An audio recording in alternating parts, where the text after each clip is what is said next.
There was a lawyer once. His name was Francis Scott Key. He penned a song that I'm sure you're aware of. You've seen it. It's in most hymnals throughout our churches. It's called the national anthem. It is our song as an American. We go, however, to a ball game. We stand in our church services and we sing the words of that song, and they float over our minds and our lips, and we don't even realize what we're singing. Most of us have memorized it as a child, but we've never really thought about what it means. Let me tell you a story. Francis Scott Key was a lawyer in Baltimore. The colonies were engaged in vicious conflict with the mother country, Britain. Because of this conflict and the protractedness of it, they had accumulated prisoners on both sides. The American colonies had prisoners and the British had prisoners. And the American government initiated a move. They went to the British and they said, let us negotiate for the release of these prisoners. They said, we want to send a man out to discuss this with you. They were holding the American prisoners in boats about 1,000 yards offshore.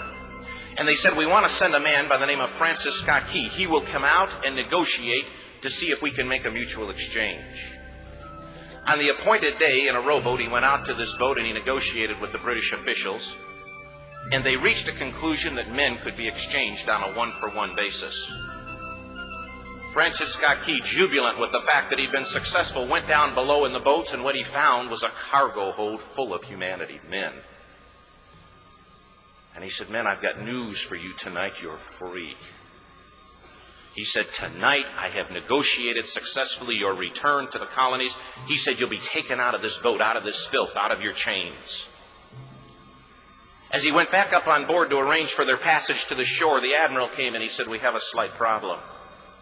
He said, we will still honor our commitment to release these men, but it'll be merely academic after tonight. It won't matter.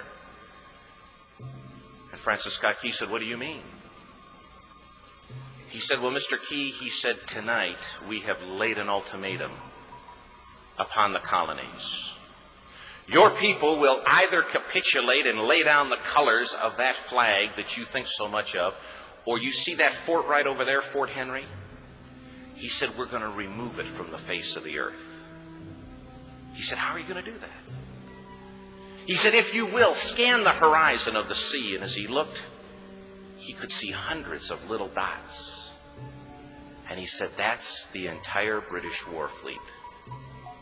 He said, all of the gunpowder, all of the armament is being called upon to demolish that fort. It will be here within striking distance in a matter of about 2.5 hours. He said, the war is over. These men would be free anyway. He said, you can't shell that fort. He said, that's a large fort. He said, it's full of women and children. He says, it's predominantly not a military fort. He said, don't worry about it. They said, we've left them a way out. And he said, what's that? He said, do you see that flag way up on the rampart? He said, we have told them that if they will lower that flag, the shelling will stop immediately. And we'll know that they've surrendered, and you'll now be under British rule. Francis Scott Key went down below and told the men what was about to happen. And they said, how many ships? He said, hundreds. The ships got closer. Francis Scott Key went back up on top and he said, men, I'll shout down to you what's going on as we watch. As twilight began to fall, and as the haze hung over the ocean as it does at sunset, suddenly the British war fleet unleashed.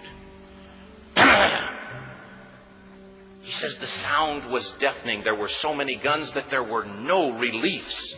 He said it was absolutely impossible to talk or hear. He said suddenly the sky, although dark, was suddenly lit. And he says from down below, all he could hear the men, the prisoners, saying was, tell us where the flag is. What have they done with the flag? Is the flag still flying over the rampart? Tell us. 1 hour, 2 hours, 3 hours into the shelling. Every time the bomb would explode and it would be close to the flag, they could see the flag in the illuminated red glare of that bomb. And Francis Scott Key would report down to the men below, it's still up. It's not down. The admiral came and he said, "Your people are insane." He said, "What's the matter with them?" He said, "Don't they understand this is an impossible situation?"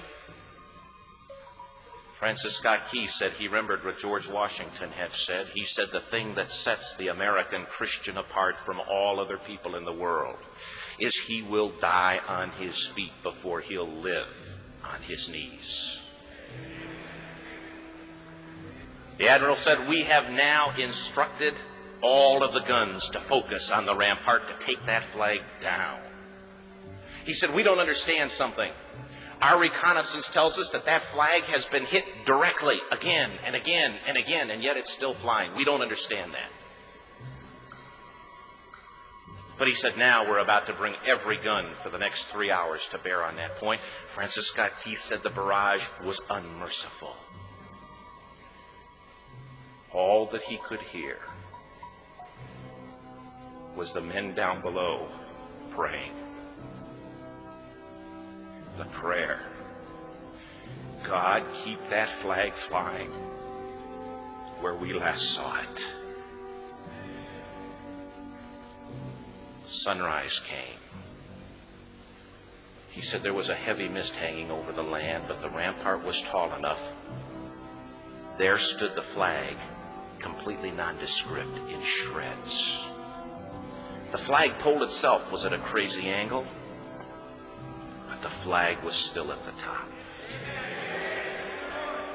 Francis Scott Key went aboard and immediately went into Fort Henry to see what had happened. And what he'd found had happened was that that flagpole and that flag had suffered repetitious direct hits. And when it had fallen, but men, fathers, who knew what it meant for that flag to be on the ground, although knowing that all of the British guns were trained on it, walked over and held it up humanly until they died. Their bodies were removed and others took their place. Francis Scott Key said what held that flagpole in place at that unusual angle were patriots' bodies. He penned the song, "Oh, say can you see by the dawn's early light what so proudly we hailed at the twilight's last gleaming. Or the rocket's red glare, the bombs bursting in air, gave proof through the night that the flag was still there. Oh, say, does that star-spangled banner yet fly and wave o'er the land of the free and the home of the brave?" The debt was demanded. The price, it was paid.